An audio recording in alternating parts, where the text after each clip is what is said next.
مدارس اتنی خستہ حالتوں میں مدارس چل رہے ہیں. دور کا تو چھوڑیے، بنگلور میں بھی جو مدارس ہیں، جو کئی مدارس ایسے ہیں جن کی حالتیں اتنی خستہ ہو چکی ہیں، ہماری توجہ اس طرف نہیں جاتی. میرے دوستو، اس وقت موجودہ حالت میں ہماری زکوٰۃ کے سب سے زیادہ مستحق یہ مدارس ہیں.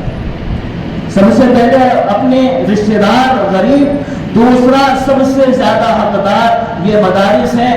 مدارس کو پختہ کر لو، مدارس کو مضبوط کر لو، ورنہ یہ مدارس اگر اللہ نہ کرے دنیا سے اٹھ جائے یا ہمارے اس ملک سے ختم کر دیا جائے تو لوگ دین کے لیے ترسیں گے اور دینداری کے لیے. جیسے ترکی میں علماء بیٹھے ہوئے، آپ حضرات کو معلوم ہونا چاہیے، سوٹ بوٹ پہنے ہوئے، چپل پہن کر مسجد میں آنے والے اور آ کر باقاعدہ ان کی ڈیوٹی ہوتی ہے 9 بجے سے لے کر 5 بجے تک. وہ 9 بجے سے 5 بجے کے درمیان 2 نمازیں آتی ہیں، 2 نمازوں کی وہ امامت کرتے ہیں، باقی نمازوں کے بعد مسجد کو تالا. اس وقت بعض جگہ کی حالت میں بتا رہا ہوں، اور یہ ترکی علماء بعض ممالک میں بھی ہے، وہاں جاننے والے کی حالت میں بتا رہا ہوں کہ صبح 9 بجے مسجد کھلے گی، شام میں 5 بجے مسجد بند ہو جائے گی، اس کے بعد کی نمازیں مسجد میں نہیں ہوتی. پوچھا گیا کہ حضرت نمازیں تو 5 ہیں، آپ 2 نمازیں پڑھا کے فارغ ہو گئے. کہنے لگے کہ مجھے حکومت صرف اتنی ہی ڈیوٹی دی ہے اور مجھے اتنی ہی ڈیوٹی کا پیسہ ملتا ہے.